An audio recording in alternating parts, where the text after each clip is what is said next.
can hear you, Bill. Bill's business. Oh boy, that's a new topic.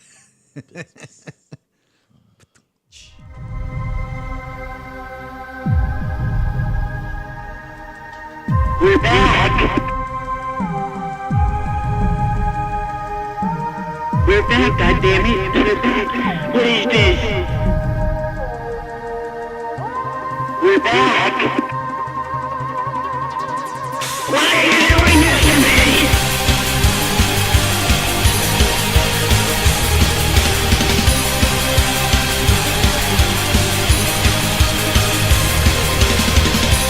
Holy fucking kids, this is fucking Jamie's clan, you little fuck.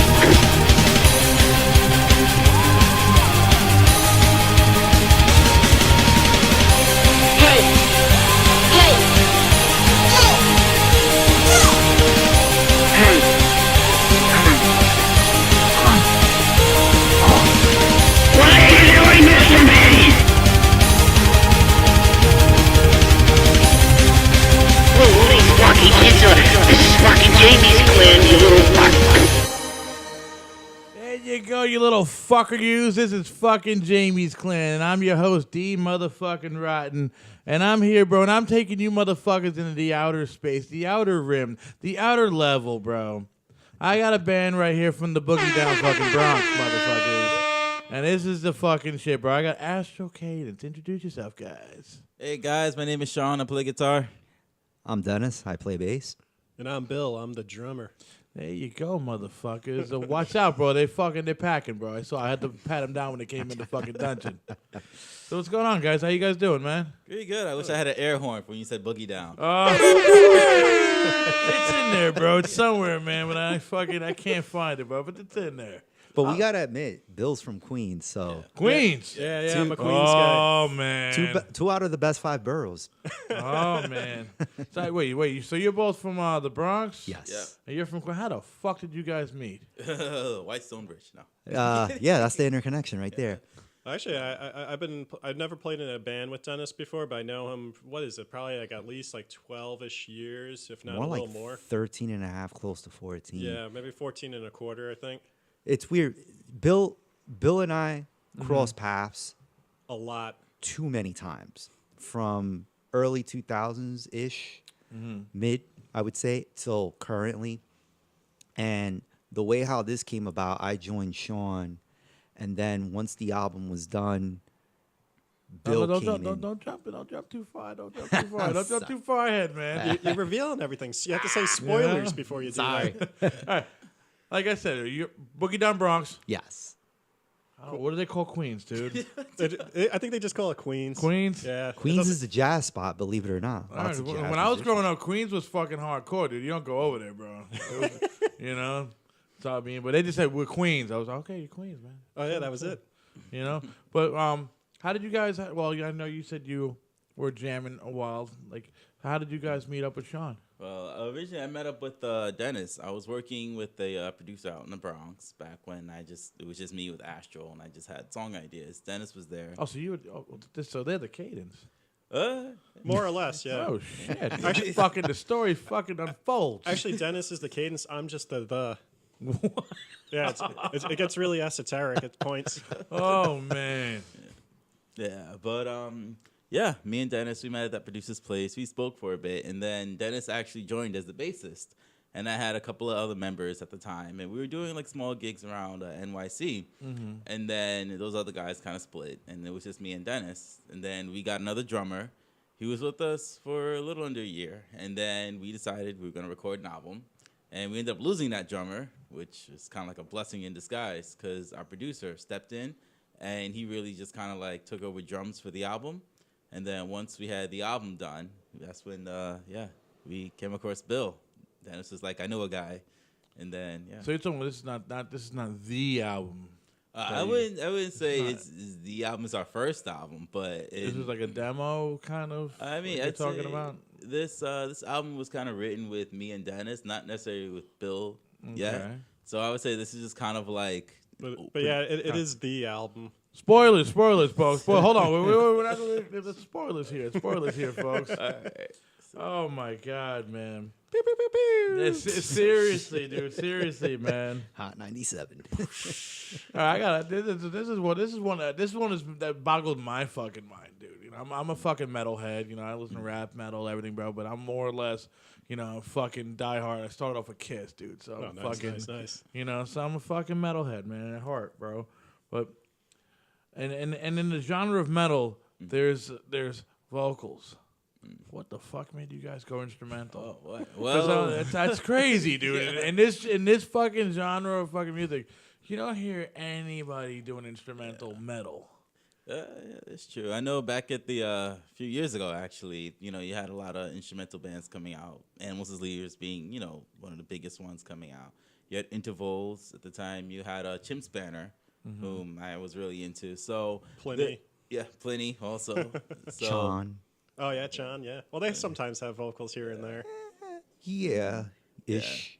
Yeah, so I mean, even back then, you know, that you had bands kind of out there, you know, back then, just kind of like, you know, building, you know, that little, you know, genre, that little community, you know, that was kind of. Were they metal though, or? Oh yeah, I mean, it was like an offshoot of the gent movement. Oh, okay. So, yeah, so I mean, you had that going back then. So I mean, it was really kind of inspiring to just, you know, just delve into it and just say like, you know, where does this go? You know? didn't think you know, like think like, you know, like metalhead backlash and like, you know, we want to hear some fucking rah, you know. Yeah, I mean, you may get that every now and then, but at the same time, you know, you roll with it. I mean, Yeah, you can't please everyone every time, but you know, I think all the songs that have been written have been more to amuse ourselves. I mean, I've seen you live, dude. You're a fucking beast, dude. You're a beast behind that this is fucking building double human kit, form dude. here. I try You know? I try to do a little bit of the drumming here and there. All right. You know, 'cause I was watching one of your videos the other day from your website, and you were just fucking killing the fucking kick, dude. It's like how many heads do you go through, bro? Yeah, not too many. I switched to like Aquarian heads a long time ago. They last pretty well. If I was using like Remos, I could probably go through a Remo snare head in like maybe like a month. To me, Remo's like top of the food chain, bro. Oh, they're good. They sound good. They're just like I don't know. But you're ripping through them, bro. Like Yeah, they're yeah. fucking like they're nothing, bro. Like the coated ones, I get like a clear dot like right in the middle. Like it clears out like the white covering in like about 2 weeks when I play with a Remo head. Sorry, Remo. Holy shit, yo, Remo, step your fucking game up, dude. It's all about knocking the dust off of it. Jesus Christ, man. Oh man, excuse me. You know, trying to get the buzz on. Oh, cheers. You cheers. know. Cheers. So fucking you guys, instrumental fucking metal band. You guys' first ever fucking instrumental band. I mean, I know you're mentioning bands, dude, and shit. But I mean, you guys are the first instrumental band I ever fucking seen or heard of. Oh wow. You know, I'm like, I never thought you guys ever like existed, like this genre of metal. You know, that's instrumental, jazz, fusion kind. I never knew that shit was fucking out there. There's a lot of it now. It's become more predominant than. Well, it's definitely like a niche still. Like I mean, like all bands with vocals are generally more popular than the instrumental stuff, but it's kind of becoming like a sizable subgenre. Like we already mentioned, like if you never checked out Animals as Leaders, phenomenal, it'll blow your mind. Like I mean, I've never heard of this style. I mean, every time I go to a show, it's always vocals. You know, no matter what, like there's no instrumental fucking band. Very few, and now there's, you know, here's a good example. I went to see Winter Sun a couple of months back, and Sarah Longfield, who Sean and I had the pleasure of playing a show with. Played a few shows with her actually. Yeah, we played probably about like 2, 3. Yeah, about 3. Yeah. And she was opening up for Winter Sun, and it was like everybody was just in awe, but nobody was like chanting, "Where are the vocals?" And she's actually a vocalist, believe it or not. But for this tour, there were no vocals, just strictly instrumental, and she fit the suit of the tour. You know, That's fucking that. So nothing. No fucking no mic. No nothing. she just went up, she wailed her 8-string, and she just shit. walked I right was off. just gonna say, just guitar playing, just Yes. absolutely Beastly beast playing. fucking guitar playing. Yeah. No, dude. To me, dude, you're the next Van Halen, dude. I'm sorry, dude. Dude, like I don't see like the last time I've seen anybody do that was like Van Halen. Wow. The way you play, it's like what the fuck, dude? Like where the fuck did this kid come from? It's interesting. I'm actually really influenced by Steve Vai. Like back in the high school days, like he was one of the main guitar players that I was really like obsessed over. I know it was him. It was Carlos Santana. At one point, it was Sinister Gates from Avenged Sevenfold. And, like I would just come home from school, just go on YouTube and just like watch. But your tap style is fucking Eddie. Eddie, that dude, nobody's done it since Eddie, bro. Like the way you're tapping and I'm like, dude, this fucking guy's like fucking. It's like its own language. He's the young fucking Van Halen, dude. That's it, man. You know, seriously, I tell you right now, bro. Fucking, if Hagar wanted fucking to do the reunion, just get you. Fuck Eddie, dude. We'll grab the Astral Cadence, bro. That's the backing band. That's the new Van Halen. All right, fuck everybody else, dude. Van Halen can go suck a fucking cock. No, we gotta get Michael Anthony in on that though. Still, we'll do it with 2 basses. Double bass, bro. Yeah, 2 there basses. you go. 2 basses, bro. That's it. You got the Van Halen reunion tour right there. There you go in a nutshell. You know.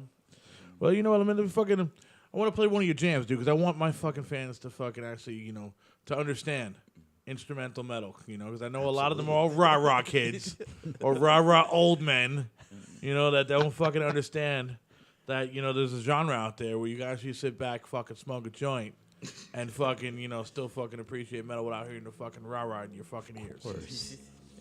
Now, I want to fucking, this fucking song caught me.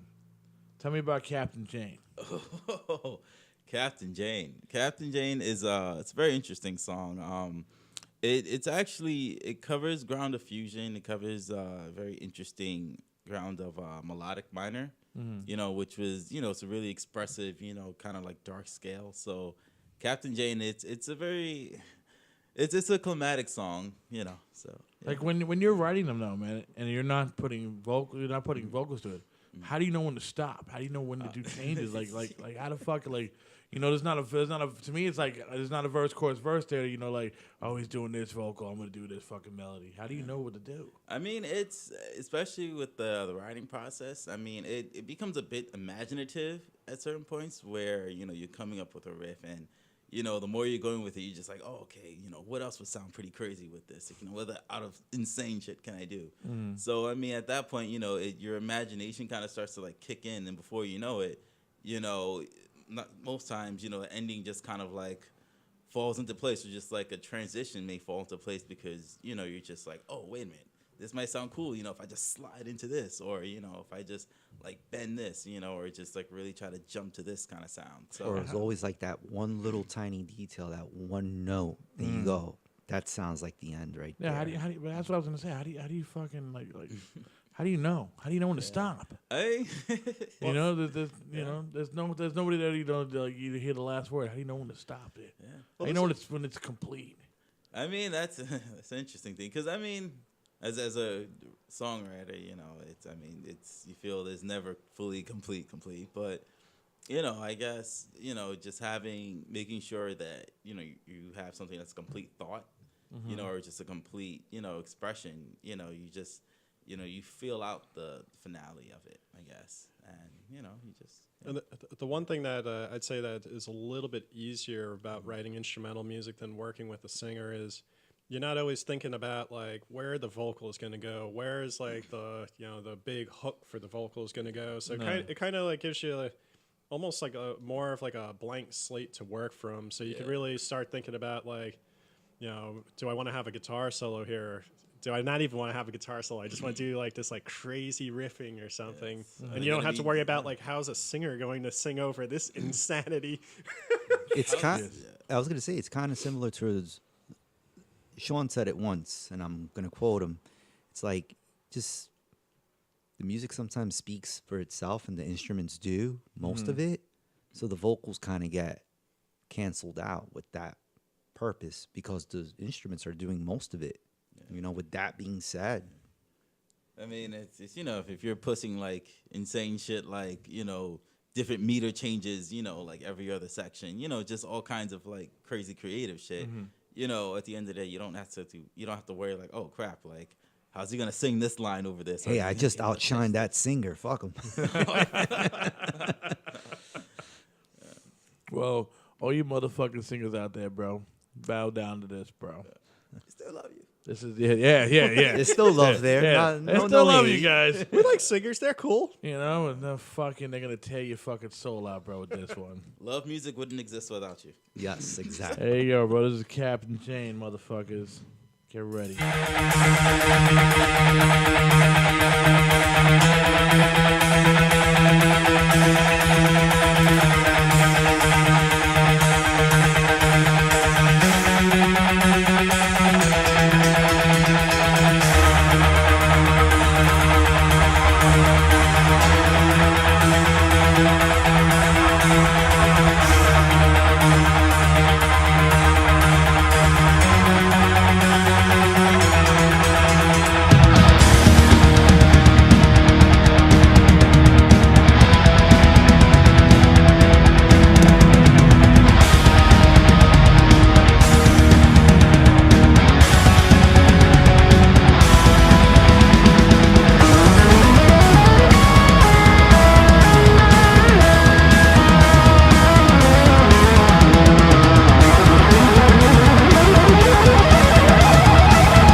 guys better watch out.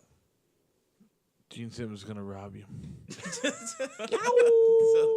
Telling you, dude. Gene Simmons is gonna fucking rob your fucking music. Say Kiss owns it, and they're gonna use it on that fucking farewell tour, and that's it, bro. And then they're gonna fire me and put someone else in my makeup, and I don't even wear makeup. It's over, man. dude. That's They're brutal. somebody else is gonna have your beard and shit, man.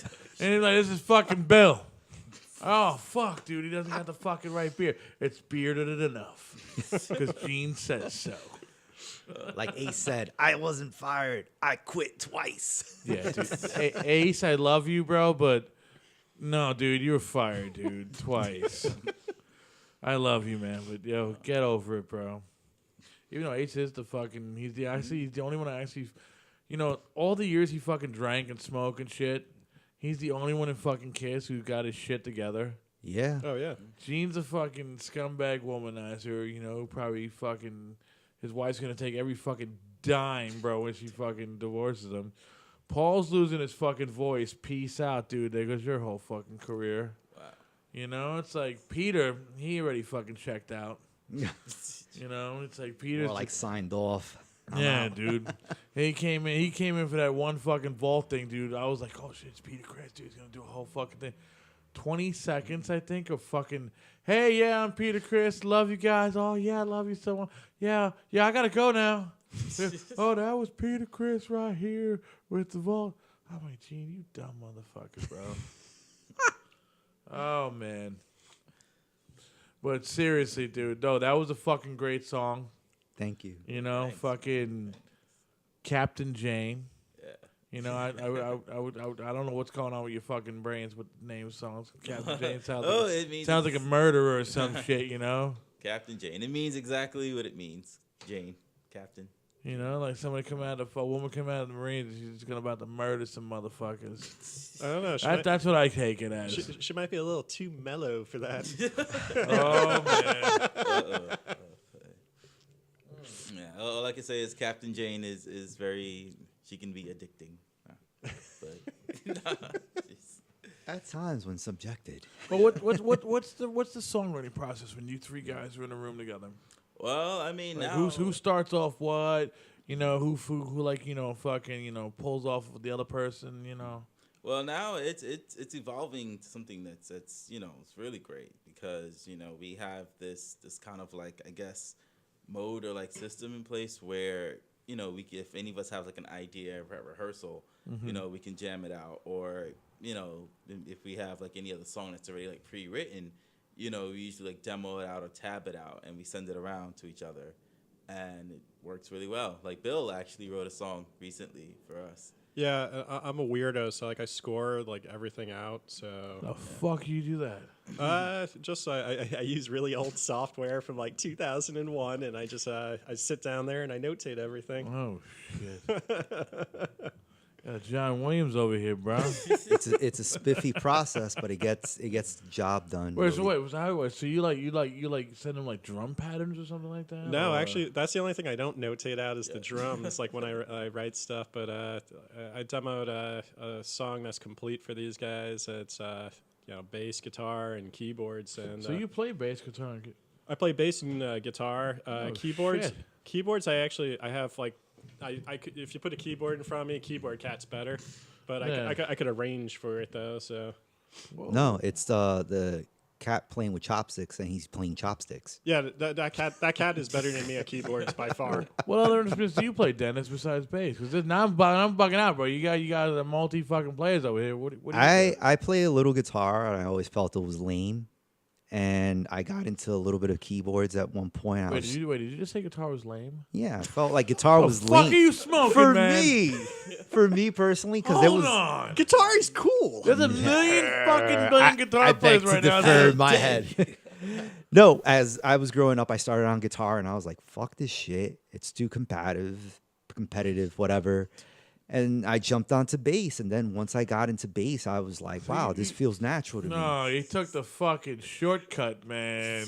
Actually, believe it or not, for basses is a little harder than guitars. Guitars, I see why now it's fun. So I've learned over the years how better it can be. No. I saw the rigid side of it too often, I would say. But then after a while, I was like, I'll gravitate to guitar and I'll play guitar.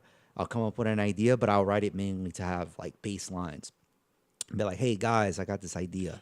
Dude, you know you get a lot of hate mail from guitar players. Oh, They're gonna go on your page and be like, "Yo, that fucking bass player, yo, hit this riff, man."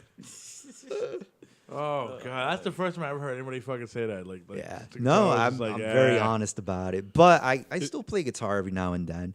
I played a little keys for a little bit. I didn't know much around it. I just did it more for like ear training purposes and then just try to get some ideas. And then I got into a little programming at one point, but that's as far as it went, and I just gravitated all correctly into bass. Just being very experimental. That's what it comes down to. Sean, Wow. you only rock the guitar? Oh no, I do bass, I do keyboard, piano, and I dabbled a bit in drums in the past years. He's actually good at piano. I've seen him play. Eh? I'm all right. I'm okay. Oh come on, man! You being modest over here, bro. You being fucking modest, man. I mean, I'm no like What insane. What are you composing, bro? Well, I mean, basically all of the. You see how he said, "Well, hold on." Now that you asked me, you know? just a little 90-minute opus. But yeah, but I mean, a lot of the keyboard parts, a lot of the like the ambient sections on the album, like I literally came up with that in my apartment. All right, now this album we're talking about here, we've been throwing out the name of the album. What is the name of the album? Paradigm. Paradigm. Where'd you guys get the name from? It's interesting because at the time, like I still am like really just into I guess you could call it. I don't want to say new age, but just more, just alternative ways of just kind of thinking, I guess. And Spit it out, bro. Spit it out, man. You're playing coy with me, man. Come on.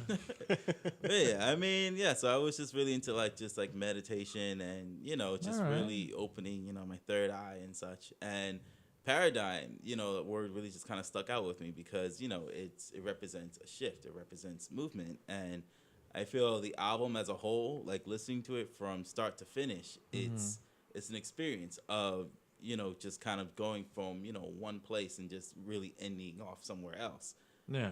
It's a period of, I would say, growth or an experience of just emotions. But I mean, it's definitely supposed to represent a theme of shift. Okay. And Like a shift in your like all of your lives. yeah. All right. Where'd you guys record the album? We recorded it at West Falls Recording Company out in Farmingdale, Long Island. From Jersey, bro. I don't even know fucking Long shit. Island or anything Yeah, like that, man. Yeah. To me, that's like another fucking country or something like that, man. Well, it is the sticks, technically. Even from Queens, it's a hall. Yeah. Even from the Bronx is a hole. I'm right next to Long Island. I'm technically on Long Island, but I don't live in Long Island, sir. Sorry. Like the way you describe it, it means like farmland or something, or Oh, no. It was a pretty nice area. Farmingdale's like a little inner city, you could kind of say. It's a town. Yeah, it's a town. broke it down. It's a town. Yeah, it has like a city vibe, but it's a town. It's just very eclectic when it comes down to like what it is you want to do, and it's a very vibrant little area. And where the location of the recording studio is, Yeah. it's off a highway, so you're kind of like not secluded, but you're kind of away from all the distractions that you would possibly engage into on a normal day basis. So I think it was kind of good on a level for Sean and myself to like go there and So it's just get it done. very secluded.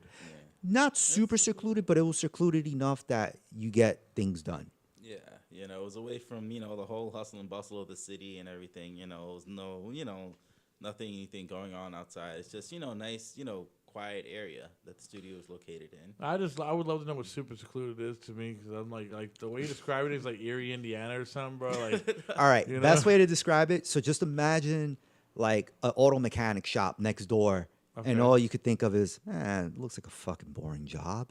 Like you're fixing motors, pulling parts off, replacing right. parts, changing some type of fluid.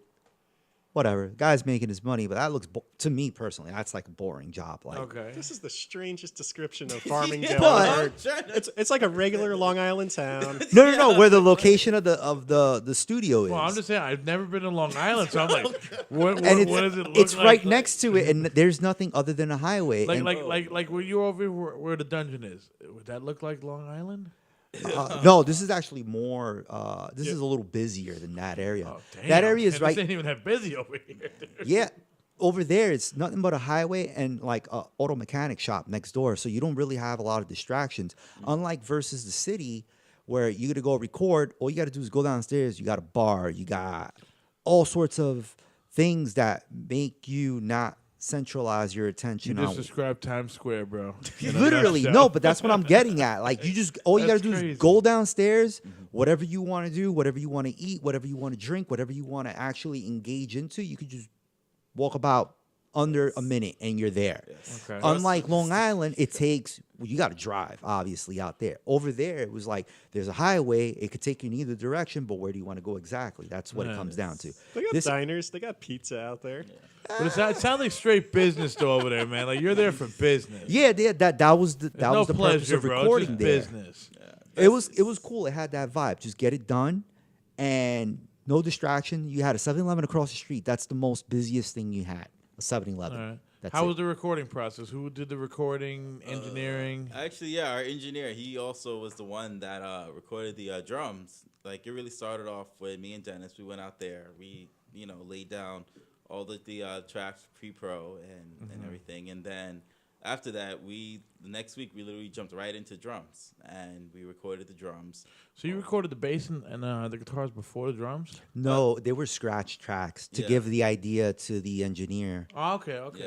Yeah, Anthony Lapando ended up becoming the drummer just for the album, in the sense of, because we lost it, like we said earlier. He then restructured drums. Then Okay. we did the foundation that way to then relay the guitar so he could get the idea of the directions of the songs and where they went. Okay. Shout out to Anthony Lapardo from Oh, West you Coast Recording motherfucker, man. Company. You fucking put together a great fucking piece of fucking art, dude. Thank you.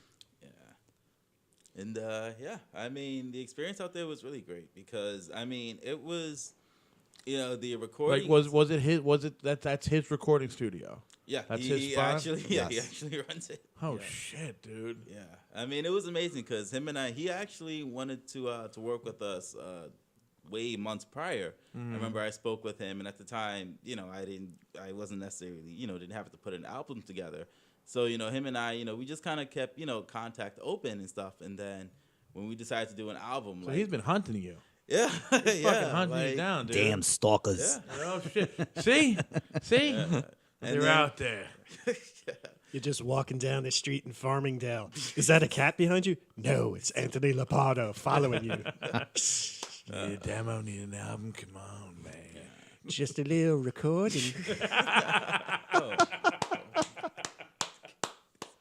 Oh, boy. But yeah, man, like it was a great experience working with him. Like Everything goes smooth though. Like, I mean, yeah, for the most part, it was just, I already had like everything already written out. Like, So it's you what I two was gonna guys. play. Yeah, I mean, it was mostly me and Anthony just kind of like really there, doing things, and Dennis was there to do his parts, and Okay. to just kind of see things as well. So it was a really quick process in terms of recording and everything. Mm-hmm. So I mean, it worked out well, given how the circumstances was with not having a drummer coming in and your producer being like, "Oh, I got you, bro. Let's do it." that's crazy Yeah, though, man. so- But was he like fucking? He didn't try to take over the whole fucking thing. Man, I mean, right? no, he didn't try to take over. I mean, him and I, we worked together. And, I know those fucking Anthony guys, dude. They like taking over shit. Yeah, I mean, he always looked over at me and just be like, "Oh, you cool with this? How you feel about this? So it was definitely a lot of communication that was there. That's what. So did you guys go in with all the tracks already, like pre fucking in your head, or you like made anything up during the recording process? I mean, I would say one song in particular, we were a little kind of like free with what we did with What it. song was that? The State of Ambiguity. Okay. Yeah, and I mean, it worked out well because, for the song that it is for the album, it's this, it gives like a very just kind of like open, just kind of like laid back kind of like feel, where you could just kind of just, absorb, really what's going on without too much madness. You know what? We're gonna fucking play that track right now. Oh, that's a good one. Because I gotta go to the dungeon, take care of some business. Cool fact, giggity. that track was written by Dennis. Get the fuck out of here. You wrote this track? I Yeah, wrote the it. bass part. What's the track about, brother? All right, so I was going through a lot of things Come personally. on, D, hit it, man. Kill All us. right, so in the process of seeing my dad's health decline, he recently passed away, and Sorry about that, brother. thank you.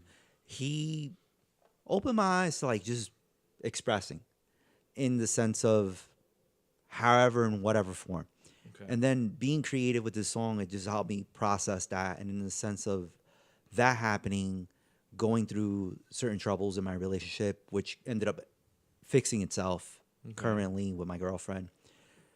All that just basically made my mind spin in all these different directions. I ended up writing that in the middle of the night, basically emotionally and like just frantic. Did you write it on bass? Or did you write it on guitar? Yeah, I just wrote it on bass. shit. I was just playing in the middle of the night in the dark. This is kind of strange of me. I just would open my curtain, let the light from outside come in, and I would just play it in the dark. And I started writing this little line, and I was just like, what the hell is this going to become? So one day I showed it to Sean. Sean was like, oh, that's pretty cool. We should work on that. And part of me was like, whatever. It's just whatever. Yeah. But there was all these emotions growing inside of me. And then finally he was like, hey, I wrote this little line for you. Line. And it became what it became. And I was just like, all right, let's just roll with So it. did he hear that before? Like before he wrote that riff for you? Did he hear what you were playing, or he just said, "Here, I got something for you"? And It was just went like an perfect? idea. I was like, hey, here's an idea. Do it. Actually, I remember I saw a video that he posted on Facebook of him just kind of like playing a part. And I remember hearing that. I'm just like, wow, like that sounds really fucking awesome. Oh, You're yeah. holding back, dude. You're holding back, man. Yeah, I forgot. I put that on either Facebook or Instagram or both, whatever at the time. I threw it on there just as an idea, and I literally did not sleep that night. I put I think it was my iPad or my phone, and I recorded it very quickly, and then Sean commented on it. I think like a day or two later, we had rehearsed for something, and I threw it out there, and I was just like, wow, like, okay. And I just didn't expect anything of it until like the reactions I got, and No. just moved forward from that point. And then that was the one song that I was like, okay. And it actually matches the album title, Paradigm, because some of us are living the different shifts in our lives, good, bad, whatever, financially, emotionally. No.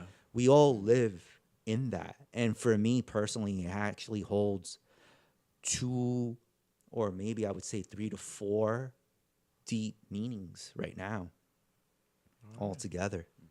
Well, you know what? We're gonna go into that track right now, bro. Sweet. I don't know how to pronounce it. I'm fucking bad with words. State of? State of ambiguity. That's Yeah. what we're fucking playing State right of now. uncertainty. Oh yeah. There we go, Yes, brothers a and nice sisters. chill one for you guys. Here we go.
There you fucking go. Almost spilt it down, but there you know. I caught it in the end, and then That's we what's were called saved. sweet save. Oh, man. Fucking shit. We were talking about fucking local Brooklyn. What is that fucking? Local one.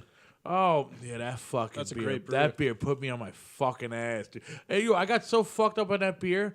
I went to the fucking corner store by my house, and I was like, yo, can I buy another one? And they were like, you didn't buy that beer here. I was like, yes, I did. And they're like, dude. They were like, D, you didn't buy that fucking beer here. I was like, oh, I guess it didn't. There you And go. I come back home, and the fucking wife tells me, she's like, we got that from Brooklyn, you fucking retard.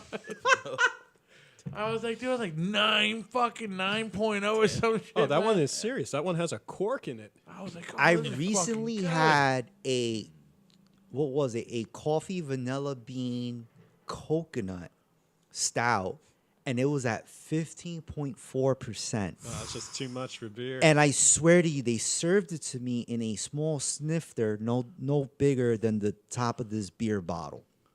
And I was just like, why are you giving me such a small? And then I look at the price and I look at the percentage and I'm like, oh, fuck. I got to finish this. So I downed it like a dickhead. I downed it real quick. I'm like, all right, it's last call, whatever. I'm going to go to the bathroom. And I've never stumbled the way I've stumbled that night. And I'm like, holy shit, I got to get in a cab at this What the point. fuck? See, they need to ban these fucking PAs, brother. Whatever happened to this regular fucking beer, man?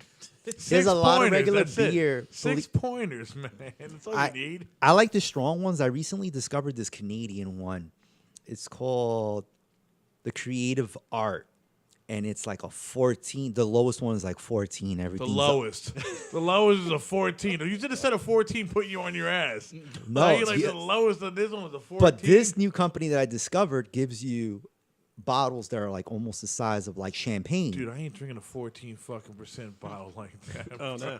One It's serving it's like of that. putting away a bottle of wine. Oh, I could down a bottle of wine. Don't give me a cup. Just give me the bottle. I'll drink you straight out. I'm classy like that.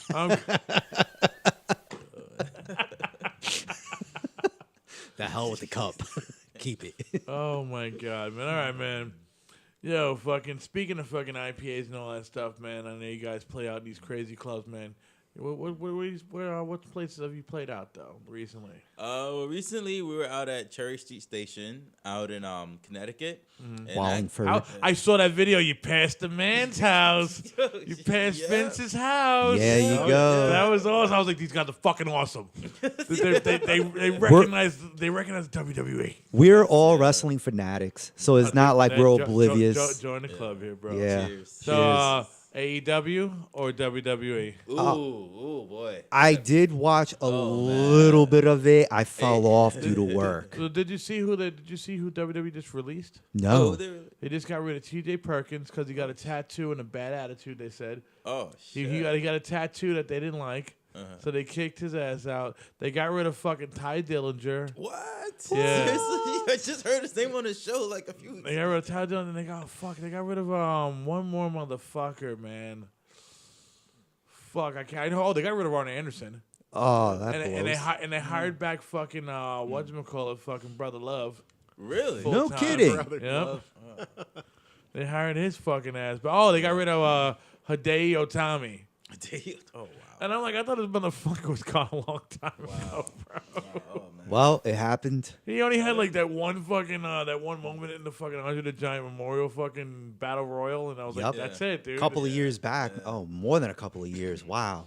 Yeah, I gotta say though, WWE is doing really well with the women's division. Like, the women's division's been kicking ass. They're blowing that up. It's cool, man, but you know what, man? I don't like it being pushed in my fucking grill piece, dude. It's like I was digging the shit before they said it was cool. Yeah. You know, why the fuck just because you're saying it's cool now that it's so cool. Dude, it was cool before you said it was cool. True. You know, I'm like, fuck, True man. words. Yeah. But no, I mean it's cool, man. But I mean, don't shove it in people's face, dude. Let it be organic. Yeah, exactly. You know, don't sit there and keep saying, "Oh, this is what was it? This is an historic moment. This is an historic." We know it's a fucking historic moment. Let us fucking appreciate it. Exactly. You know. Yeah. I mean, but other than that, yeah, man, yeah, fucking. I hope Becky Lynch fucking beats the shit out of fucking Charlotte and fucking Ronda Rousey in WrestleMania. She's getting that title. You know, they're gonna put that. I don't know. She's a firecracker. I don't know if they're gonna blow up for a main event for them, like final match kind of shit, man. Yeah. Because I mean, they've been dogging the fucking WWE title. Yeah. You know. Yeah, and I mean that's tough because I mean I'll admit I'm a Lesnar fan, though I haven't agreed all the time when they decide to keep the title on him. I'm sick of it being on him, dude. It's like to me, it's a fucking joke. It's like, he's Pass it on to someone else. dude, somebody, man. I mean, fucking, I don't care if fucking Braun Strowman fucking beats him right now. Actually, I feel Braun Strowman should hold it. Yeah, Strowman should have actually won. But I think he might be just like one of those dudes that just passed the baton.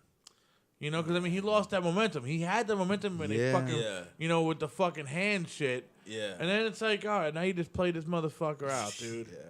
But, you know, I think it seems like they're playing it safe since Roman Reigns is out and that, you know, Vince seemed like he was backing that dude. I feel bad. Wow. Yo, he's not going to come back, dude. I mean, I hate saying it, man, but to come back from leukemia, bro. It's not the same. Yo, dude, no way, man. You know, it's like they said there's really not that much of a big ratio that comes back. You know, I mean, and he had the remission for a couple of years. Yeah. You know, and it's like fucking... It came back, dude. It always comes back, dude. Once you got cancer, dude, it always comes. You know, I had it my family. It always comes back. It's a fucking it's a beast. That's the Brock Lesnar right there. Cancer. Yeah. It always comes back. Remission's a 50-50 depending on many factors, but it's a tough one. But to come back and then put him in the main event and put him under all that stress again? Yeah. Dude, you're going to fucking bring him back on the cocksucker, you know? That's probably why it came back, with all that stress they were putting him under. Everybody fucking hating his ass. Damn. You know? Yeah. Now I feel bad for hating his ass, dude. It's like, fuck. And you know what's crazy? I think I happened with a lot of people where, you know, for like years, you know, people just, they had love to hate him. And then he came out and just said, yeah, guys, I have leukemia. Like, I think a lot of people just felt like a dick, dude. Yeah, like, just felt like, oh, I'm going to do a John Cena to say, you can't see me and just fucking go in the shadows, dude. Yeah. Like, you know? Oh, man. Like, I remember watching that on Raw and just having that feeling myself a bit, just like, wow, like, everybody hated this guy for so long and they had no idea what he was dealing with. Like, damn. But, yeah, if they would have, I mean, I don't know. I can't even say if they would have said it in the beginning that I would have felt differently, but I mean, fuck, man. It was killer storylines, even for like the Shield in general. You know, like the way how they started it off, and then how they broke up, and then came back. I'm still fucking pissed off how they played Punk out, dude. You know, man, I'm a Punk fan. Even though Punk hates his fans, fuck it, I still love him, dude. Yeah, CM Punk had a lot of potential. He's my fucking dog, bro. And it's like the way you fire somebody on their fucking wedding day. You send them to fucking FedEx on their wedding day. You're fucking Vince. You're the man, but you're a scumbag, dude. Yeah. Vince is gangster. Vince is real. That is gangster, bro. There you go. You know, I didn't know it was your wedding day. Really? Really? There's a reason why I'm off. Everybody knew it was his fucking wedding day, dude. You're gonna send him his fucking release papers on his wedding day? FedEx overnight? Ouch. Come on, man. God. You know Triple H was fucking grinning ear to ear on that one, bro. He hated that motherfucker. Oh boy, yeah, man. Triple H Triple actually. H, Lord. I never envisioned Triple H as part of as a CEO or COO, whatever his title is. Yeah, dude, I'm done with him fucking fighting, dude. I'm done. Yeah, he honestly, I think his career in the ring, it's slowly coming to. Yeah, but I mean, you don't need him at WrestleMania. I'm done. I'm tired of the game. I'm like, I'm done seeing you at WrestleMania, dude. You're holding up other motherfuckers that could take that spot and blow the shit up. Yeah. Guys that have far more potential. Hell yeah, dude. They got like 20 more fucking years of potential further than you got, bro. You got like, what, 3 or 4 more matches for WrestleMania? Yeah. And that's it. You know? Yeah. Like, I know, like, the last big match he did, like, I was just watching it, and I'm just like, wow, you know, like, just seeing him in the ring now, it's you could tell the age is starting to catch up with him. Yeah. So it's I mean, it's not like Undertaker bad where it's just hard to watch. Dude, no. That motherfucker needs to just chill, bro. He needs to chill, man. You're done, dude. You're done, man. You're done. Take a step back, go to the tattoo shop, get a little ink, there smoke you go. a joint. You're That's good, it, man. Take it easy. Go bang your wife, dude. You're done. You know, teach these young kids how to be the Undertaker. Yeah. You know, please. Because we need another Undertaker in the future. Absolutely. Teach one of these kids how to fucking become the Undertaker. You know? And I'm pissed all the way Triple H fucked over Sting. Oh my I'm God. still that holding was that. bad. I'm still holding that at oh heart, my dude. God, man. You know, because I was just like, yeah, man, I just got cable that year. I was like, fuck, man, Sting's gonna be on this shit, and then he fucking loses. And I'm looking at my wife, and I'm like, what's the matter? I'm like, fuck Triple H, fuck WWE. God damn it, why couldn't just fucking give Sting the one WrestleMania win, dude? I mean, one. Just one. That's all he needed. It was that one. You know, that was way back from like the Attitude Era. Yeah, it was like he was the final nail in the coffin, bro. Yeah, man. But, It's like, dude, come on, really? Did you have to fucking hit that last nail in that was Sting? yeah, man. You know, Like, fuck, man. And Sting, such a nice guy. He's like, Yeah. I'm just going with what the fucking company says. No, motherfucker. Oh, you heard man. fucking did you hear fucking what Scott Hall said? Oh, I don't know if Sting had a good lawyer or not, but I wouldn't have went out like that. Yeah, I mean, You know? yeah, like, oh boy. It's like he didn't have no politic game back then, bro. Yeah, Scott just put him under the fucking under the bus. He's like, his politic game is horrible, man. Hey, you can go to wrestling, dude. Hold on. I love wrestling, dude. I mean, Same here, man. Same I But- grew up watching it, and I still, every opportunity I get, I just turn it right on. but you Don't know what? care. We can go to wrestling a little bit, man. Tell me some stuff about your fucking live shows, man.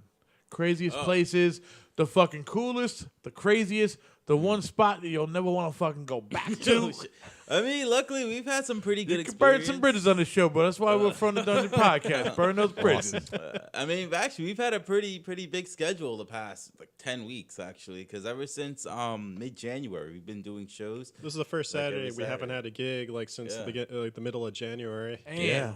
I'm glad because I know I booked y'all like 4 months in advance and shit, man. Like, everybody's asking me like, "You sure they're gonna come?" I'm like, I hope so. Like, it's been like 4 months, man. That's Put one that thing shit- I've always learned to always be on top of, and that's like part of like what I adopted from being a freelancer is just make sure that if you commit, you're gonna be committed. Yeah, because you know? with this show, I try to book 3 months in advance. Yeah. You know, just so at least I have that, you know, in the bag. Yeah, Just in case something happens, you know. And I'm like, a lot of people sit there and they tell me don't do that, but I'm like, that's just the way it's been since I started this. You know, Yeah. I'll book it's a good fucking 3 process. months 3 months ahead, and then if somebody's like, oh, I want to be on your show, I'm booked 3 months in advance, dude. You know, you can come in the other months. You know, and it's like that's just the way I feel like it should be. I think You it know? was great timing the way how the communication became between all of us, and it became what it did. But Oz was asking me, he's like, how'd you meet these guys? And I'm just so fucked up. It's like so far away. I'm like, I don't know, man. It was like 4 months ago, dude. I really don't know. It was just booked. I don't remember, dude. I'm like too much weed or something, bro. I'm like, I don't remember, Oz. You know, he's Don't just, blame it on the good stuff. Oz is looking at me like, all right. I'm like, dude, I don't remember. It's booked. And they're coming today, and they said they're coming today, and that's it. You know?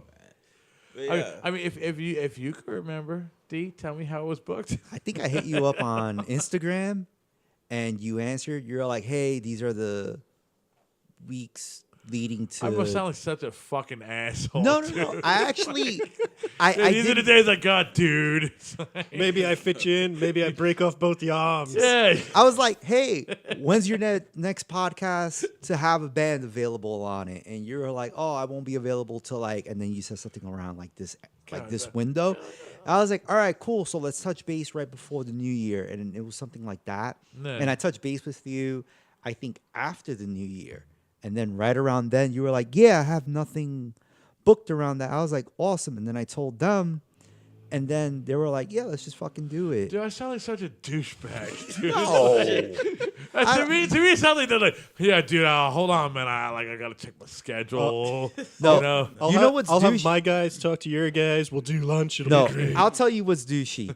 Hey, are you available to do this, whatever this is? And you go, yeah, and you hear nothing. And then the hour before, hey, where are you? But Oh, you never dude, come. That's I douchey. can't be that douchey, dude. That's technically the business I involved myself in as a freelancer. Shit. That happens a lot. Other than that, I always make sure, like if I touch base with, like, let's say for you, for example, Yeah. you say, yeah, I won't have anything available till this time. then I'll try to go like a month, maybe 2 months, not too far, and then work around that. And if you go, hey, let's book it now, and if something shifts, I'll make sure to take care of you on next one. Yeah. It's proper.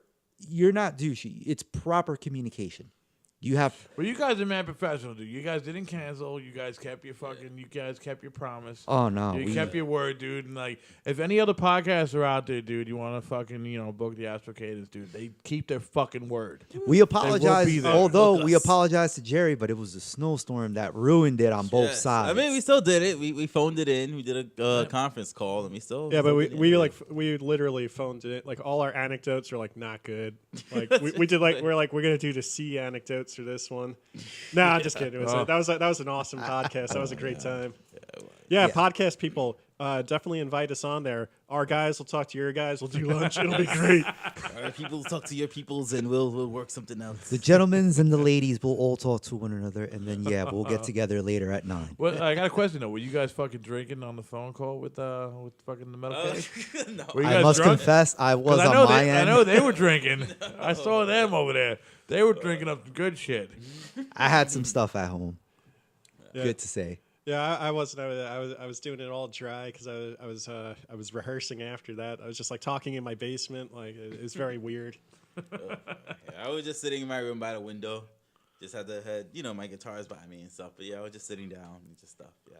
Oh man, you guys got to get back on the metal cave, dude, man. You guys got to get over there, bro. That's great. Yeah, it was like phoning, like calling in was fun. I could only imagine going down there. Yeah, dude, he's got a fucking. I mean, I just see from the video. Hey, Jerry, I'd like to be on your show once, just so I could drink some of your beers. He's got a stock of beers over there, dude. I will. It's an awesome fucking cave, man. I will say this. I did a interview a while back. You were with on that him. show? Yeah, it was a prior project, but he goes, I know you drink. And I go, how could you tell? I'm like, just looking at you, you look like a chill dude. I'm like, man, I drink. And I told him everything I drink. He opens up his refrigerator. It was like a giant golden light just came out. Look at that, man. And I was like, man, if this is the end of a rainbow, I've reached the dude, pot that's of why gold. the metal cave, dude. It's like fucking shit, man. He got the fucking. We did shots. We drank. I will forever hold that. I was like, dude, you're awesome. Let's stay friends. And he added me on Facebook. From the dungeon, got to up their game, dude. Look at that, man. Dude, Shit. if I would have known that you guys He's got heaven in a fridge.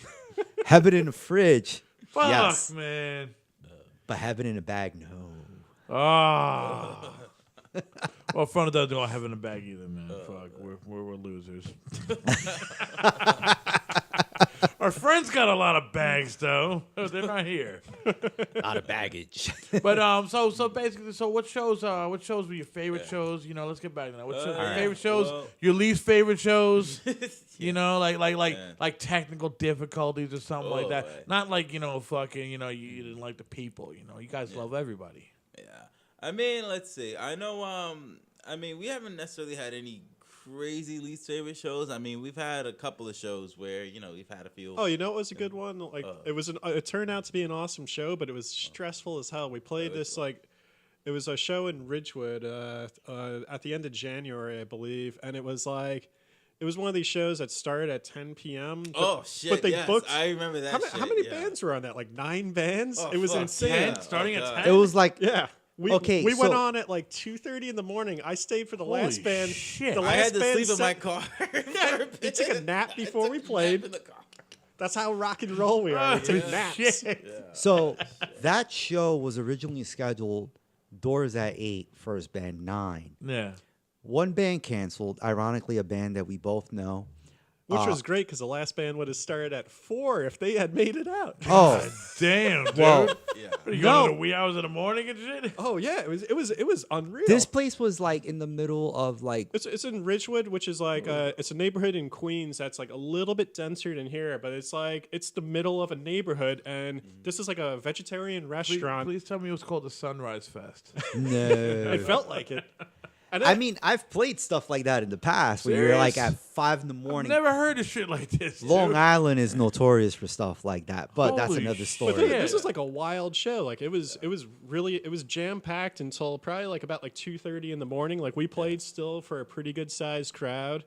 It was like one of these like real like guerrilla warfare shows too. No stage. You Yeah, set everything damn. up as Just fast as play you can. like right on in the corner. Yeah. Literally catty cornered. You're sitting exactly where the kid is, and then And you're making sure you don't swing your instruments too far so you don't clip someone in the jaw by accident. The head of my guitar is hitting people as they walk up the stairs. And Yeah, cry along the that people side. like shimming, hula hooping around the bands, like to get to the Yeah. bathroom. Yeah, the It's- bathroom it's- was literally like a foot away It sounds from like like where it Sean sounds was like that club in standing. Montclair, New Jersey. What the fuck? Oh. Man.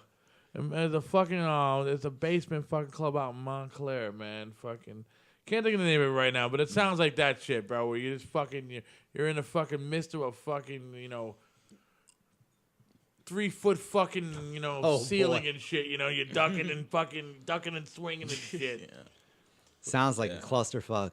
There's been a couple of weird ones. I think one of the weirdest shows that I hated, and I love how Here we go. I love how venues will say, "Hey, we backline everything. Just bring yourself, your instrument, and if a board if you have."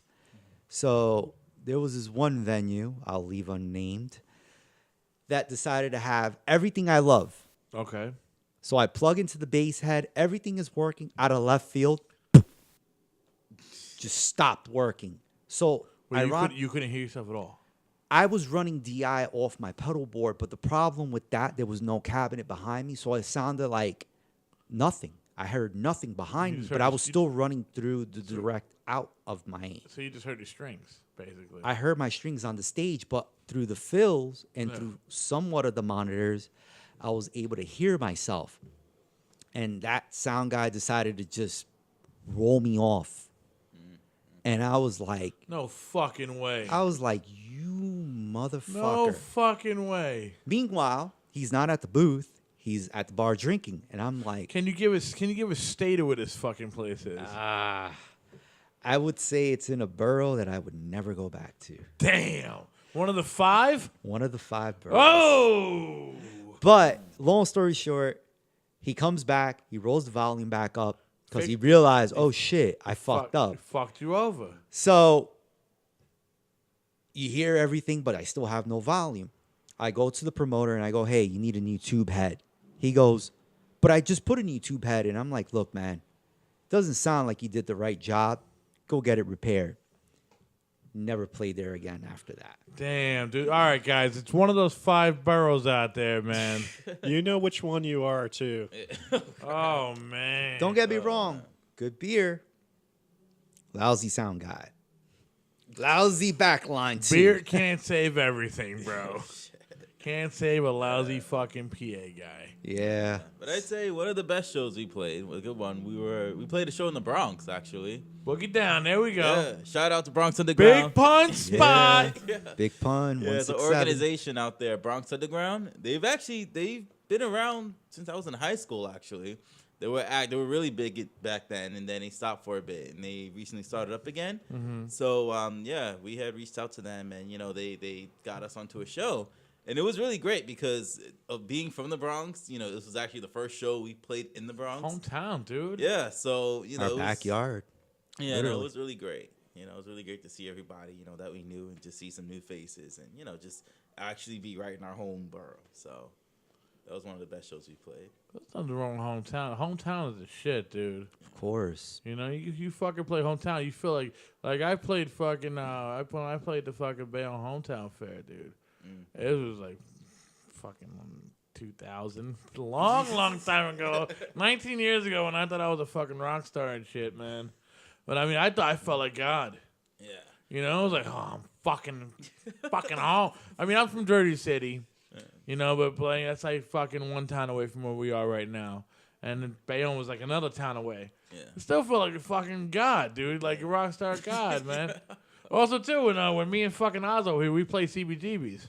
Oh. Oh yeah, that's a great. Felt spot. like a fucking god there, too, I got like, some funny stories about that venue. Yo, let me go, man. Run it out, bro.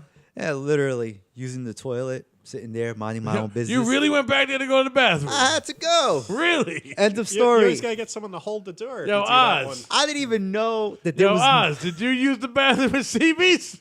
Hell no. Listen, man, I had to make a coin deposit. Other than that, I some think- couple I- was coming in smooching. You might have been better off going across the street to the diner, dude. Had I known any better at that age.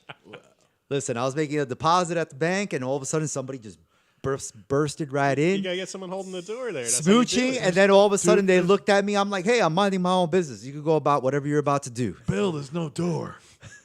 There's no door. There was no surrounding of any type. there's no stall, but there's a door in the front.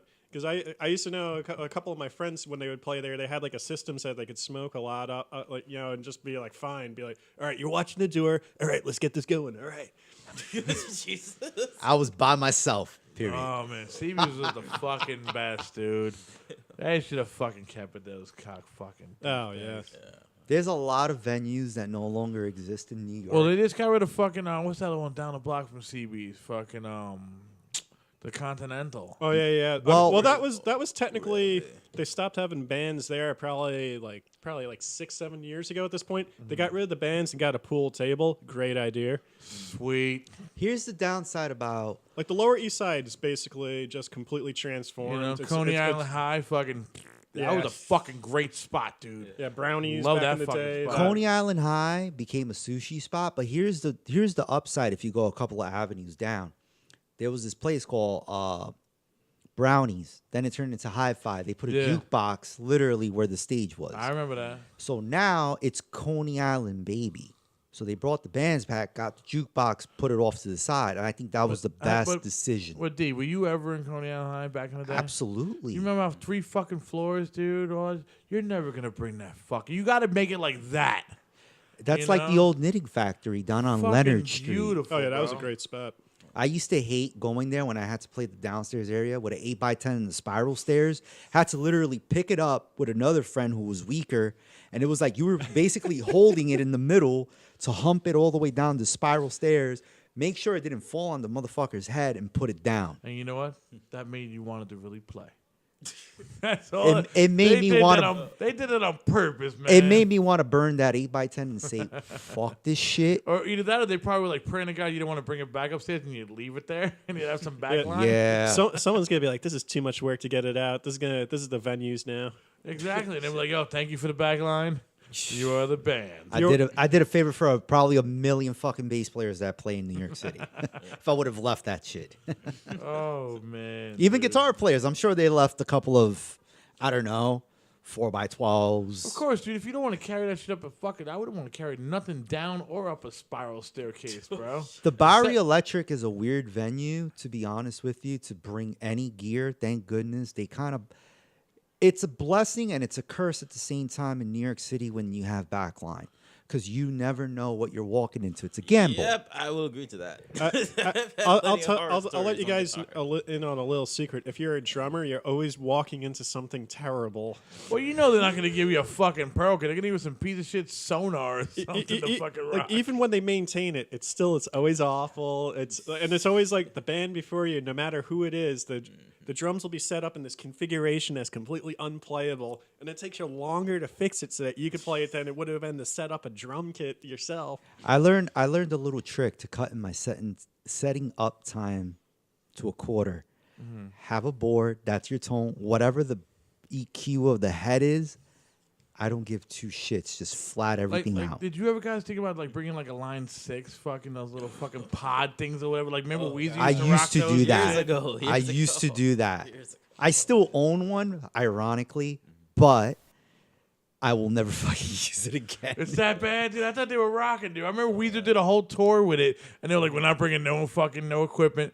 We got the pods, and we're running them straight through the board." It's like, oh shit, all right, man. The pods, Kind of like the Meshuggah level. the pods, you were able to get like probably like 80% of a good sound, but it just wasn't ever quite there. Some of the newer digital amps, though, like the Axe Effects, are like really awesome. This guy is playing an Axe Effects. Head rushes.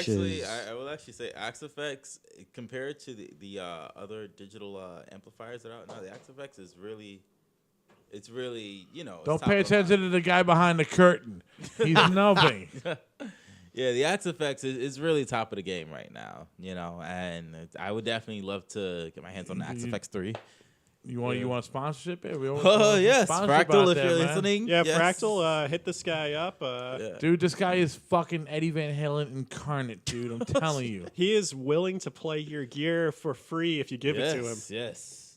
Give me your gear and I will play Like it Devin all the time. Townsend had this one little thing, gear whore. Oh man. I think that's all, if not every musician across Of course, the spectrum. dude. I mean, fuck, man. I'd play anybody's guitar. I'd play anybody's fucking head, whatever. Not the homosexual head, but anybody's fucking, maybe fucking Orange would want to give me a head or somebody like that. I'd put it on a show.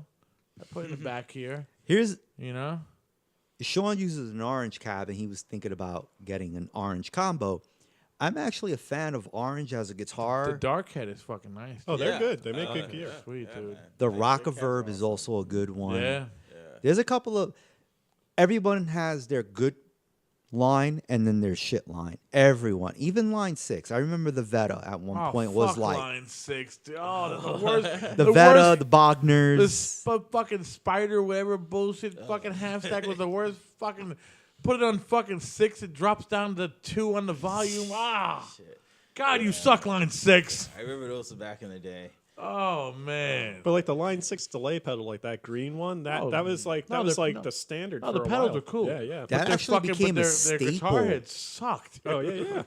Their effects, I will say, because I do use the envelope filter, the purple guy, and I do use the blue modulator as a rackable. I don't use it with the Astral now, but I would like to incorporate that down the road. Those 2 units have been tried and true. Recently, the filter decided to go kaput on me. So, hey, if it's fixable, it's always good. Shout out to Line 6 units, though. I have a Line 6 Pod X3 Pro, so rack mount unit, and it's actually surprisingly pretty good. Like The interface one? Yeah, it's an interface also, and I've had it for about 8 years now. Well, like I said though, man, their fucking half stack heads suck ass. I mean, Spider I half can't say stack anything heads about suck that. ass. Yeah, Anything else they made was cool, but those fucking half stack heads sucked ass. Oh. I don't know what they did, but they fucked up the soldering on the volume knob, dude. And you went to 10 and it fucking shot you down to 2. Oof. Worst ever to go into a fucking studio, bro. You're paying money to fucking jam with people. And it's like, I can't hear myself. Oh, I got the line 6. I was the last one in the room. Fuck.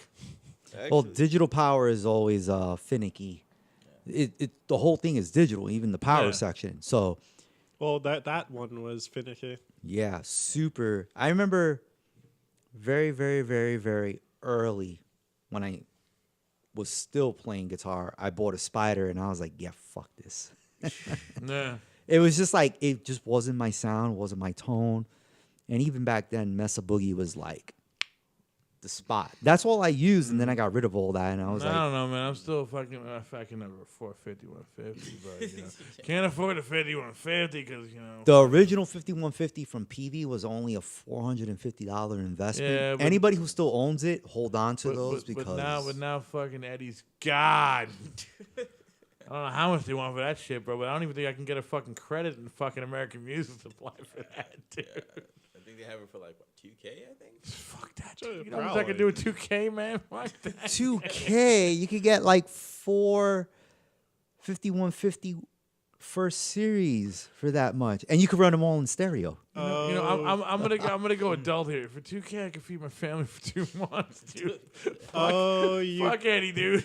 You guitarists for 2K, you could not even get a full drum kit. Yeah. For Germans, it's much different. Yeah, you guys are fucked, dude. Seriously, man. No, hold on. For all the bassists that are snobs like me who like Warwick and Dingwall and Music Warwick Man, is sweet, dude. dude, they're almost like $3,000 a pop. I got a nice little fucking Ibanez fucking SR series from the 90s, dude. I love that body. Early 90s are always Love perfect. that body, dude, on that fucking bass, man. Super light. They sounded real That good. was my favorite bass in the whole fucking galaxy, bro. Except for 2000s and forward, they all went. Man, I think mine is 96, dude. You lucked I out. love it, dude. Those are the good ones. Those Yeah. were still somewhat American made. And then afterwards, whatever they did, whatever they changed, Yeah, totally fucked it up. Yeah, a lot of the companies in the '90s kind of they either were bought out or they changed the way they made their production lines. So like Yeah. a lot of lines kind of like really got like they really shit the bed in like the late '90s. It starts with the soldering, and then everything just follows through. Well, let me get a quick question out of you guys, man. You think fucking Gibson's gonna come back or not? Ooh, With all the know. luthiers Like- out, Well, didn't they like fire the CEO finally? I don't know, man. But for $4,000 a fucking Les Paul, somebody needs to drop prices, dude. Yeah. Oh yeah. I mean, honestly, if they could kind of like adapt and just kind of, just become more modern, I You guess. gotta lower your then- prices, dude. Hold so on. people could fucking afford it. I have a good thought for Gibson. Stop making 7 and 8 strings as Epiphones. Make them as Gibsons, and you will see your sales increase. They make 8 strings. They make 7 and 8, but they're all Epiphones. They make V's at 7s. They make a couple of Les Paul bodies in 7 So and Gibson. 8s. So they're basically saying Gibson's too good for that. That's why they're not fucking making them. They're trying to basically keep it. It's no different than Paul Reed Smith, but Paul Reed Smith expanded. No, Gibson, like they had like that crazy CEO, so they were really trying to make like all Gibson guitars were supposed to be almost like this like heritage brand, like all that nostalgia of the '70s. Dick with your $6,000 Yeah. guitar, bro. And especially too, like they don't make the guitars the way they used to in the '70s. Like No. they writ the All those woods are completely gone. All the schematic forms that they used are out the window. Exactly. Adapt with the times. Come to the now. That's what Paul Reed Smith did. And Paul Reed Smith was one of those companies that they were never rigid from the start. They adapted as time progressed. No. I get it that there's like a window of change, but the current now with all these luthiers, a lot of these companies are slowly going to shut their what doors. Gibson should do is basically it should stop making the Les Pauls. And just leave it where it finished, like a 2017, 18. That's it. No more. We're not making anymore. We're making different guitars now. So those are fucking Yeah. classics, dude. Yeah. Like, Yeah. you don't fucking, you sit around waiting for the 2000. They're all the same shit. Every year they're the same shit. Same fucking models, same fucking thing. The wood, like you said, the wood changed. The wood, the know? electronics, the type of solder they use, the type of pickups. They the type also of sunk like a ton machinery. of money into like that BS like self-tuning guitar thing that never really worked. Oh, fuck that. What was it? The Jackson knockoff that they made, the Universe. They have this one. It looks like a comet. It's called the Universe. It's almost a $7,000. What will look like a Randy Rhoads futuristic flying. That's just amazing too. The concept of like Gibson making a knockoff guitar of someone else, where for years before they've like everyone finally won out in their lawsuits, they were suing anyone who made like a Les Paul style guitar, claiming Oh, it of was like course. a trademark design. Yeah. Get the fuck out of here, dude. Like, this is why there's so many luthiers now. You take like Solar and Abasi guitars. They're so different from everybody. You take Kiesel. You take what's another good one that's out there? Orange Mayonnaise? Bee guitars, Amis. There's a couple of other ones out there. Oh my gosh, and they're so beyond what was holding all guitars back, and all these guys are playing them, and they sound Well, phenomenal. look at fucking Dino. Dino fucking. How long was he with Ibanez? I know you rock Ibanez. Yes, dude. I'm an Ibanez guy. And look how long Dino was with Ibanez. Look how long Head was 20 with Ibanez. 20 Yeah, years. Head left Ibanez. Dino left Ibanez. It's like, yo, that's two big staples right there. Yeah. Leaving a big fucking company for these small little companies and shit, man. You know, I was like, fuck, dude. Because you know what it is too?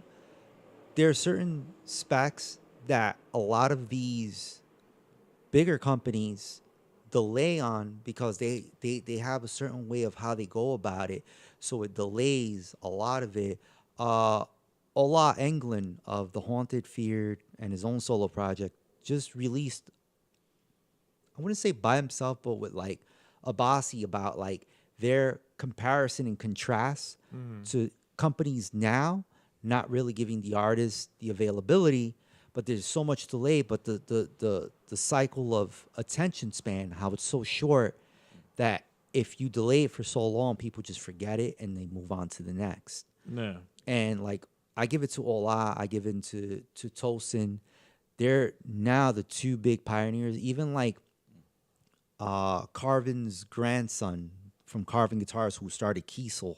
Yeah. Those guys are like, those three are thriving I beyond mean, you everybody. just need a great guitar player on your fucking guitar. Exactly. And that'll I fucking agree. push you out, you know? Yeah. I mean, I agree with that. Because at the end of the day, I mean, a guitar is what? It's nothing but steel strings and wood and electronics. Exactly. It's It's the player who fucking makes it that phenomenal. brings it to life. So yeah. Also, let's not forget the electronic side, the pickups, and the string side, and whoever. I mean, Those the parts. Those are all important, but the player is. I don't know, really, dude. You put Dime on any guitar, dude, and it fucking rocked. Dude, Dime was. Dime was on a fucking. He what was do you his call own. I will say this about Dimebag: he was his own zip code. He was his own language. He was his own persona. You put him He- on a Toys R Us guitar, Dime was rocking that motherfucker, dude. Even guys like Rusty Cooley, who used to use Dean just like Dime, good example. Two guys that are like fucking phenomenal. They have their own voice. Put them in a room together, holy shit, who knows what the fuck would have came out of that. But they have their own voice. Put them behind any label or any guitar luthier or maker of some type, No. they'll rise above everybody. All right. They held their own. Well, we're gonna leave it at that, bro. We're gonna leave that subject at that, And we're running out of time here, and I want to know. Hey, man, I want to know, and my fans want to know. What are you guys pushing? Where can they find you? Where can they get your music? All the good stuff.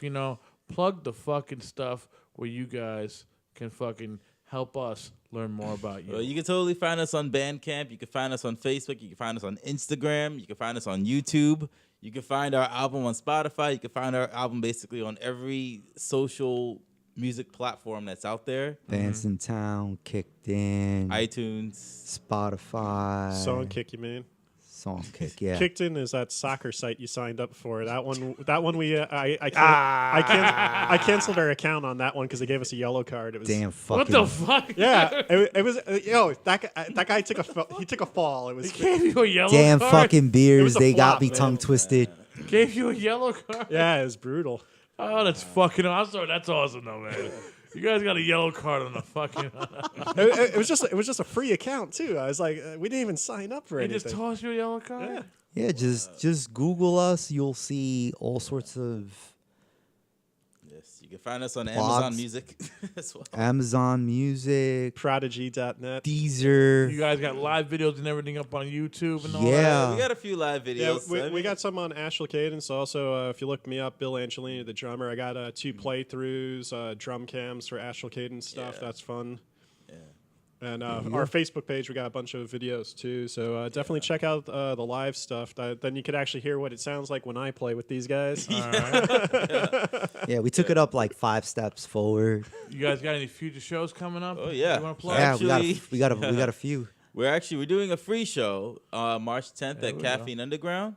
That's Yeah. that's over in Brooklyn, right next to Ridgewood in Bushwick. That's gonna be a fun one. Yeah, yeah, we're there with Dara and the Mantle. Another instrumental band. Nice. Yeah. Oh, there you go. Yeah. Yeah, March 30th, we're gonna be down at Gold Sounds. We're gonna be opening for Varsity. They're No. gonna be on tour. 23rd. Oh, 23rd. That's the 23rd, oh, yeah. Shit. Sean, March man, what are you 23rd. smoking over there, bro? God damn it! Stop hitting that e-cig. Yeah, March 23rd, we're gonna be at Gold Sounds with Varsity. And April 6th, we're gonna be in Maryland, actually, at the Spartan Inn. Oh, dang, you guys are fucking traveling there. There you yeah, go. Yeah.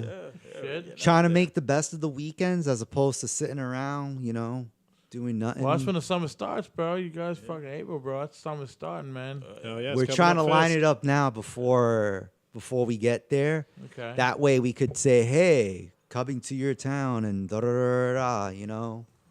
Coming to a venue near you. You guys play anywhere in Jersey, though? Anywhere close? around or something? We played Cianfanos a few weeks ago. Yeah, that was actually really fun over in Elizabeth. Yeah. Okay. Yeah, we're trying to get more. It's not that far from me. That's like another 15 minutes away Yeah. from here. We're trying to get more in Jersey. We've been trying to score some good venues where we could actually build a bill with bands that we know from out here. It's a couple of instrumental bands that I've been mingling with to try to like get them on the bill. Yeah. Because to be honest with you, that's the best way to network. Is You guys to, play with what was it Ursius Fragment? Oh yeah. Yeah. That's Yeah, a great band. That's our boys over here. We know them, man. Yeah, I know. good guys. Yeah. I played in a different band with their bassist way back. Pete, awesome guy. Yeah. Great bands. Nah, Pete's cool shit, dude. Yeah, there's a couple of other shows. Like Sean was saying, April 6th in Maryland. And then the week after, it's another Saturday. We're playing in Queens, which is Right, Bill's Gussie's. backyard. There you go, Gussie's hometown bar. show, bro. You're gonna feel like Yeah. God over there. I'm telling you. Yeah. You feel like God there, I'm bro. gonna be like Queens. You And- guys are here to rock. Trying to lock in a March 30th somewhere in PA, but that's been kind of like back and forth a lot.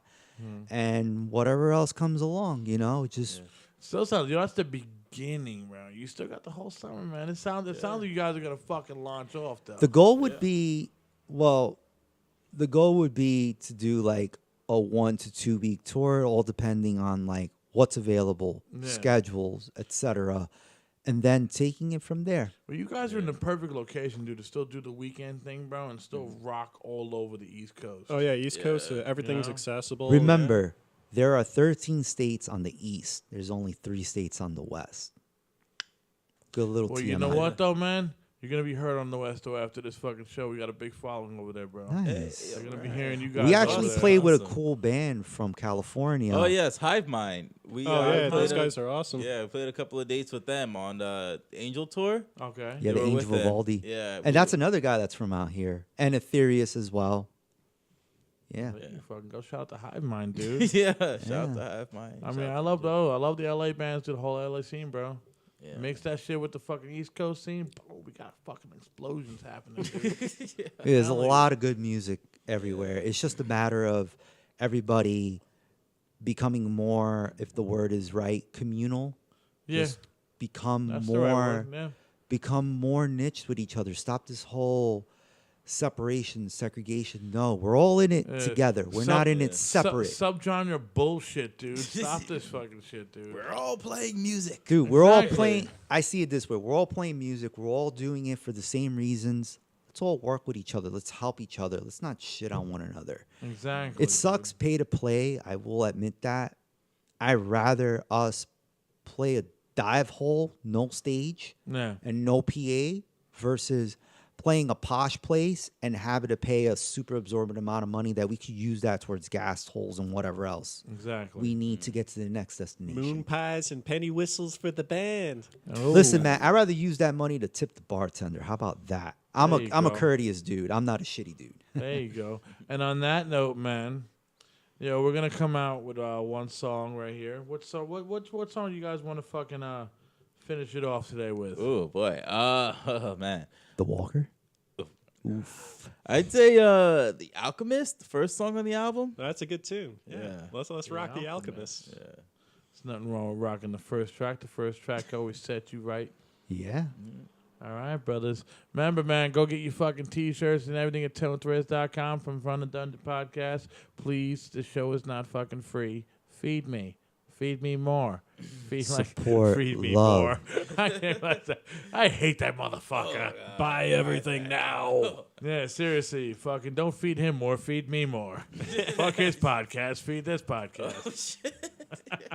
But yo, this is The Alchemist, dude. And I really had a great time having you guys on. Thank you it's so a much. blast. for I know you having guys us, are more man. than welcome Thank to come on anytime you want, man. Thank you. You Thank know, you so much. if you guys want to come on when I do my fucking radio show, you guys want to just talk metal, or we could just talk wrestling while we play metal. oh, that's You awesome. know, it's fucking Always down I for just that. might come do a separate wrestling podcast show. Yo, I'm down with that, dude. I don't fucking care, man. I'm He'll fucking, be over with the grease. Like he'll just be like, you know, if you want, you never know. There's a little secret Dee Rotten's gonna shoot out with you guys. I have on YouTube called CWW, where I was in a wrestling promo federation. And hence, you see the belts on the fucking table. Yeah. I was my name was I was Rex Luger. I was Lex Luger's cousin. But we did all that shit, man. The whole green screen and everything and all that, man. that's awesome. Funny shit, bro. If you ever guys fucking see it, you know, CWW fucking creative world wrestling and shit, man. It's hilarious. But yo, this is the Alchemist motherfuckers. Yo, catch these guys out everywhere on the East Coast. Go to the Boogie Down Bronx and hang out and have dinner with them. They love Fuck sharing yeah. fucking food. I heard them say that, and they'll share it with all you fans. Awesome. Thank you, fellas. Thank you, guys.